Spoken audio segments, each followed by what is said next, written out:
kalajengking yang masuk ke dalam tubuh beliau, dan beliau disengat dengan sengatan kalajengking yang beracun 11 sengatan. Santrinya sampai kaget, ya Syekh, kenapa engkau tidak kabarin kami dari pertama kali engkau ini disengat, sehingga ini bisa kami singkirkan dari badanmu. Kata Imam Malik bin Anas, aku malu memutus hadisnya Rasul Shallallahu Alaihi Wasallam hanya karena sengatan seekor kalajengking. Kenapa bisa ta'zim? Karena cinta. Kalau tidak punya cinta sama Nabi nggak bisa ta'zim. Imam Malik bin Anas bisa sabar dengan senatan kalajengking. Kita sholat ada laler aja sudah tangan kemana-mana, sudah nggak betah. Tapi beliau disengat seperti itu masih bisa bersabar. Itu semua beliau lakukan karena apa? Karena kecintaannya kepada Rasulullah Shallallahu Alaihi Wasallam. Kalau datang ke masjidnya Nabi, langsung ke jendela makamnya Nabi, mengucapkan salam terlebih dahulu, baru mengajarkan hadisnya Nabi besar Muhammad Sallallahu Alaihi Wasallam. Ketika ditanya, ya Malik, kalau kami ini berziarah ke makam Nabi, baiknya menghadap kemana? Menghadap ke makam Nabi atau menghadap ke kiblat? Kata Malik bin Anas, kenapa engkau hendak menghadap ke kiblat? Di hari kiamat yang berkata analaha, yang bisa menyelamatkan dirimu bukan Ka'bah, tapi sahibul magam Rasulullah Sallallahu Alaihi Wasallam. Ta'zim yang luar biasa, kecintaan yang luar biasa beliau dapetin dari mana? Karena cinta. Maka dari itu kalau kita ketemu ulama, orang yang alim tapi nggak ada mahabbahnya kepada Rasulullah, garing, kering.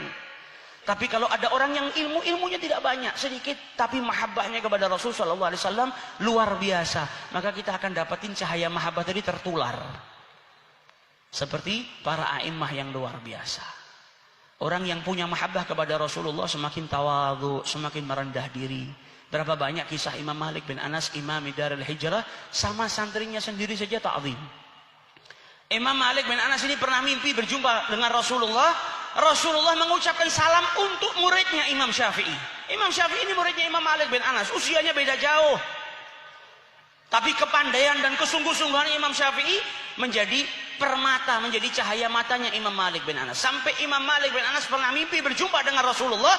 Rasulullah nitipkan salam buat santrinya. Baligh salami ila Syafi'i Muhammad ibn Idris.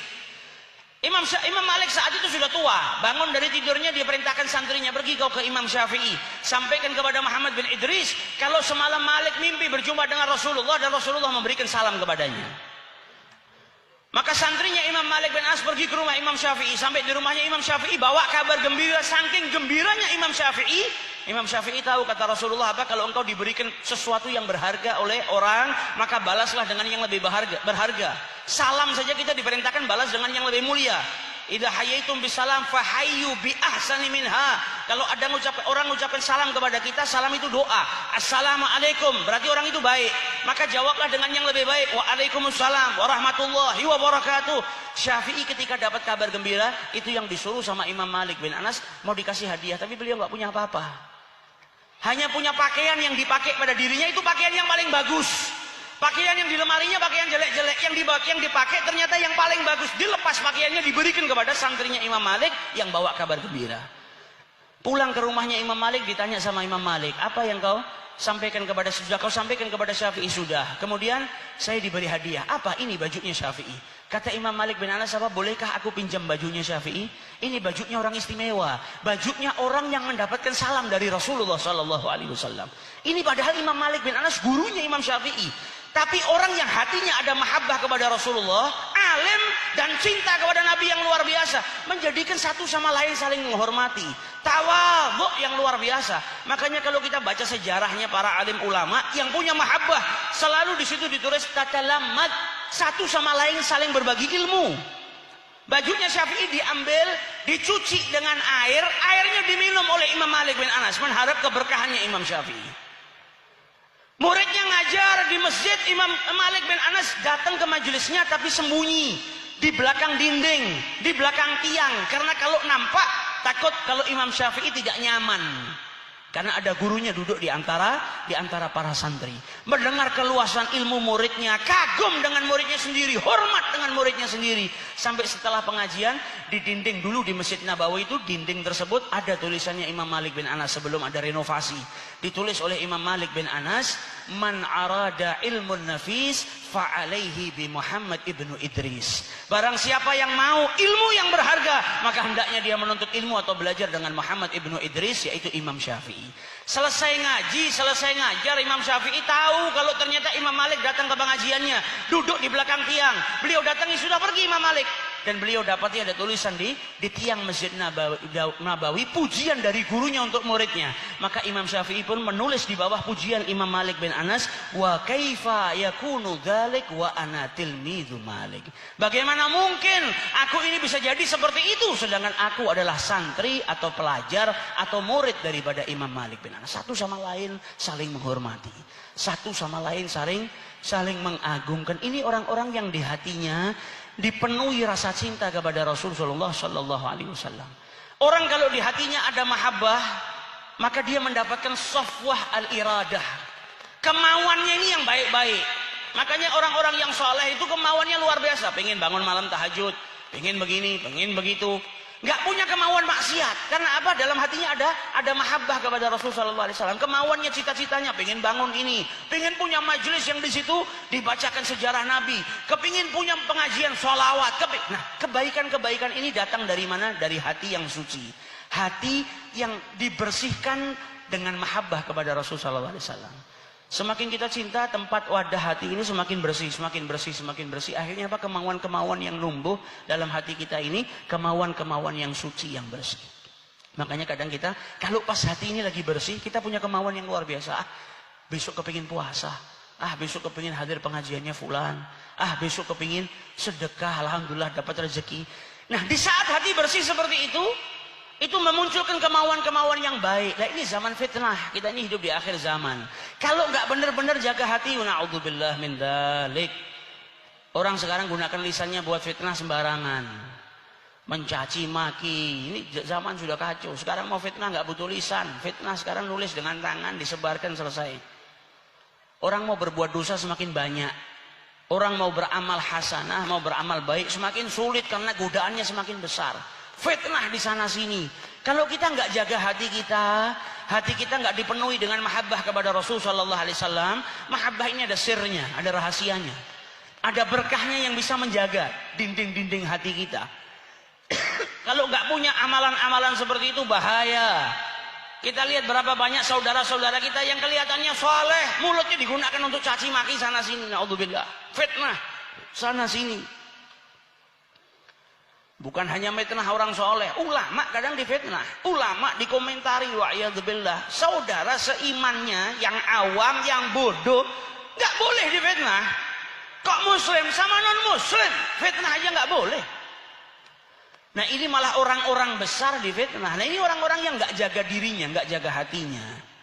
Nah, hadirnya kita di majelis seperti ini agar kita mempelajari akhlak-akhlaknya Rasulullah SAW. Bagaimana sifat-sifat yang diturunkan oleh Rasulullah SAW. Na'udzubillah, jangan sampai gunakan lisan untuk memfitnah, untuk mencaci.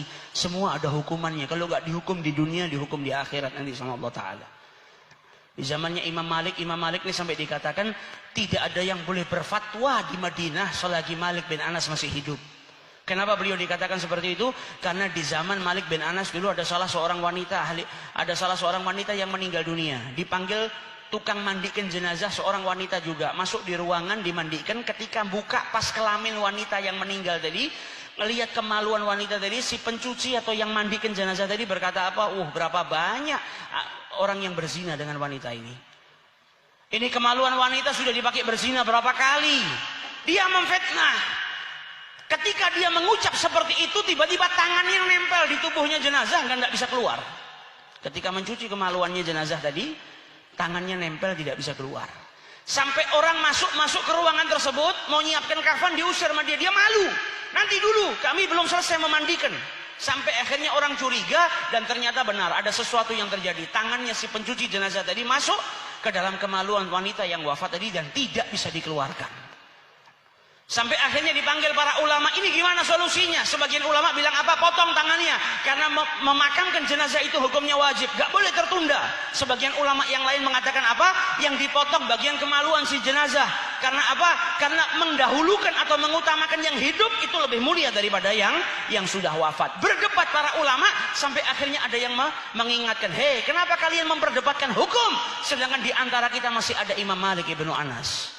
Mereka semua sadar, oh iya masih ada Malik bin Anas. Dipanggil Imam Malik bin Anas.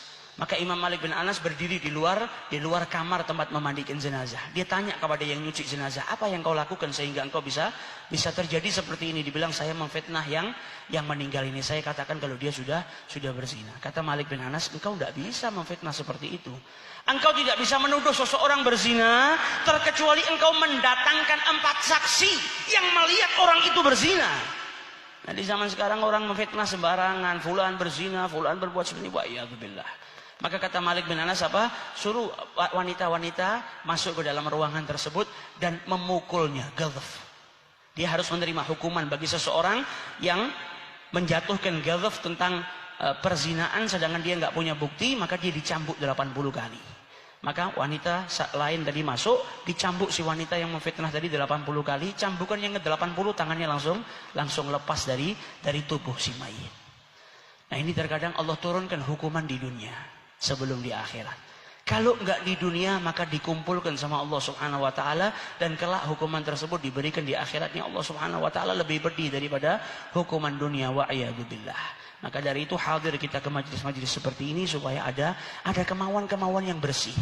Sesuatu yang jelek, yang kotor, yang tidak ada manfaatnya jauh, tertolak dengan sendirinya.